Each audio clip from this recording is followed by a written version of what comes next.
রাতারাতি দেশের সব হীরা কি কাচে পরিণত হলো? হঠাৎ করে কোনো অলৌকিক ঘটনা ঘটে গেল কি? দেশের হীরা ও স্বর্ণের বাজারে সব থেকে বড় খেলোয়াড় ডায়মন্ড ওয়ার্ল্ড ও এর মালিক দিলীপ কুমার আগারওয়ালকে নিয়ে চলমান বিভিন্ন ঘটনায় এই বিষয়টি সামনে এসেছে যে ডায়মন্ড ওয়ার্ল্ডের সকল হীরা আসলে উন্নত মানের কাচ, যেখানে এক রত্তিও হীরা নেই। ঘটনা কি আসলেই সত্য, নাকি চলমান বিভিন্ন ঘটনার প্রবাহে এটি একটি গুজব মাত্র? চলুন আজকের পর্বে হীরার সন্ধানে বেরিয়ে পড়ি। শুরুতে দেখে নেই দেশের হীরার বাজার ও এর আমদানি পরিস্থিতি। দেশে হীরার কোনো খনি নেই। এছাড়া গেল 2 বছরে বৈধ পথে দেশে 1 ক্যারেটও হীরা আমদানি হয়নি।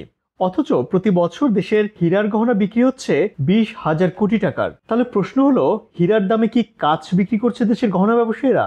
দেশের শৌখিন নারীদের কপালে চিন্তার ভাঁজ পড়াটা খুবই স্বাভাবিক। তবে চিন্তাটা কমিয়ে ভিডিওতে মনোযোগ দিন, কেননা আসল হীরার খোঁজে আরো গভীর খনিতে নামতে হবে আমাদের। এই ডায়মন্ড ওয়ার্ল্ডের বিরুদ্ধে এবারই না, এর আগেও নকল হীরা বিক্রির অভিযোগ উঠেছিল। 2020 সালে ডায়মন্ড ওয়ার্ল্ডের হীরার বিশুদ্ধতা নিয়ে কথা উঠেছিল। তখন তারা ঘোষণা দিয়েছিল তাদের হীরায় ভেজাল প্রমাণ করতে পারলে তাকে নাকি 10 লাখ টাকা পুরস্কার দেওয়া হবে। সেবারও হাসিনা সরকারের উচ্চ মহলের শক্তি ব্যবহার করে পার পেয়ে যায় দিলীপ কুমার আগারওয়ালা।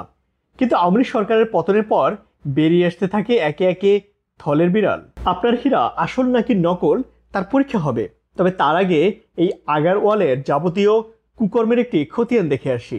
আওয়ামী লীগের কেন্দ্রীয় শিল্প বাণিজ্য উপকমিটির সদস্য এবং সাম্প্রতিক ছাত্র হত্যা মামলার আসামি দিলীপ কুমার আগারওয়ালের ব্যবসা প্রতিষ্ঠান ডায়মন্ড ওয়ার্ল্ড বিগত 15 বছরে 25,200 কোটি টাকার ভ্যাট ফাঁকি দিয়েছে বলে গোয়েন্দাদের তদন্তে উঠে আসে। তবে সেই তদন্ত আওয়ামী লীগ সরকারের শীর্ষ ক্ষমতাধর ব্যক্তিদের সরাসরি হস্তক্ষেপে ধামাচাপা দেওয়া হয়। এমনকি তদন্ত কাজে অংশগ্রহণ করা ভ্যাট কর্মকর্তাদের নাকি তাৎক্ষণিকভাবে বদলেও করে দেওয়া হয়। ভ্যাট ফাঁকি ও দিলীপ আগারওয়ালার আয়কর নথি তদন্ত শুরু করলে ক্ষমতার দাপট দেখিয়ে দিলীপ তদন্ত এগুতে দেয়নি। যারা এই কার্যক্রমের উদ্যোগ নিয়েছিল তাদের বিভিন্ন জায়গায় বদলি করা হয়েছে। সাবেক প্রধানমন্ত্রী শেখ হাসিনার কন্যা সাইমা ওয়াজেদ পুতুলের সঙ্গে ছবি তুলে সেগুলো মন্ত্রী, আমলা ও সরকারের বিভিন্ন দপ্তরের উচ্চ পদস্থ কর্মকর্তাদের পাঠিয়ে ভয়ভীতি দেখাতেন। একই সঙ্গে তার বিরুদ্ধে যেন কোনো আইনি পদক্ষেপ নেওয়া না হয় সেই বিষয়টিও নিশ্চিত করা হতো। দুর্নীতি দমন কমিশন সূত্রে জানায় 2017 সালের 10 অক্টোবর দিলীপ কুমার আগারওয়ালার বিরুদ্ধে দুদকের প্রধান কার্যালয়ে একটি অভিযোগ জমা পড়ে। সেখানে অভিযোগ করা হয় সোনা ও হীরা চোরাচালানের মাধ্যমে দিলীপ আগারওয়ালার রাজস্ব ফাঁকি সহ শত শত কোটি টাকার অবৈধ সম্পদ অর্জন করেছে। অভিযোগের সূত্র ধরে দুদকের পাশাপাশি জাতীয় রাজস্ব বোর্ডের সেন্ট্রাল ইন্টেলিজেন্স সেল দিলীপ আগারওয়ালার আয়কর নথি ও ভ্যাট ফাঁকির তদন্ত শুরু করে। কিন্তু রহস্যজনক কারণে সেই তদন্ত ধামাচাপা পড়ে যায়।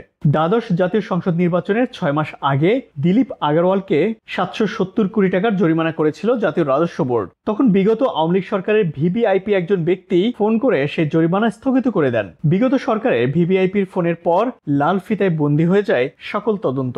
সোনা চোরাচালান, হীরা প্রতারণা ও হুন্ডি সহ বিভিন্ন অজ্ঞাত উৎস থেকে হাজার হাজার কোটি টাকার মালিক বনে যাওয়া এই দিলীপ কুমার আগারওয়াল আলোচনায় চলে আসে যখন হঠাৎ করে একজন মডেল গ্রেফতার হয়। তার নাম ছিল পিয়াসা। পুলিশের কাছে সেই মডেলের দেওয়া স্বীকারোক্তিতে বেরিয়ে আসে চাঞ্চল্যকর সব তথ্য।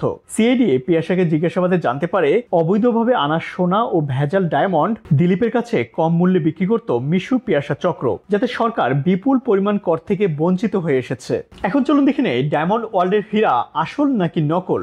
এখানে মূলত দুটি তত্ত্ব কাজ করছে। প্রথমটি হলো হীরার আমদানি শুল্ক 150%, অর্থাৎ 100 টাকার হীরা আনতে ট্যাক্স দিতে হয় 150 টাকা। এই বিপুল পরিমাণ ট্যাক্স ফাঁকি দিতে হয়তো দিলীপ হীরাকে উন্নত মানের কাচ দেখিয়ে কম শুল্ক দিয়ে আসল হীরাই দেশে এনেছে। এই তথ্য যদি সত্য হয় তাহলে কাস্টমাররা হয়তো এ যাত্রায় বেঁচে যাচ্ছেন, কিন্তু এর ফলে হাজার হাজার কোটি টাকা ট্যাক্স ফাঁকি দিয়েছে দেশের। আর দ্বিতীয় তত্ত্বটি হলো 15 বছর ধরে কাছে দেখিয়ে হীরা আমদানি করলো আর কারোর নজরই পড়লো না, কোনো উচ্চবাচ্য হলো না, কেউ কিছুই জানলো না। এটা সম্ভাবনা খুবই কম। সেক্ষেত্রে দিলীপ কুমার আগারওয়ালের মতো প্রতারক অনায়াসে দেশের মানুষকে বোকা বানিয়ে হীরা বলে কাচ বিক্রি করেছে বছরের পর বছর ধরে। কারণ ডায়মন্ড ওয়ার্ল্ডের শর্ত ছিল তাদের কাছ থেকে কেনা হীরা শুধুমাত্র তাদের কাছেই এক্সচেঞ্জ কিংবা বিক্রি করা যাবে। তার মানে বাংলাদেশের ভিতর থেকে আপনি যেখান থেকে হীরা কিনুন না কেন সেটি আসল হওয়ার কোনো গ্যারান্টি নেই। হয়তোবা এক টুকরা কাজ কি আপনি হীরা ভেবে এসেছেন। আজ এ পর্যন্তই।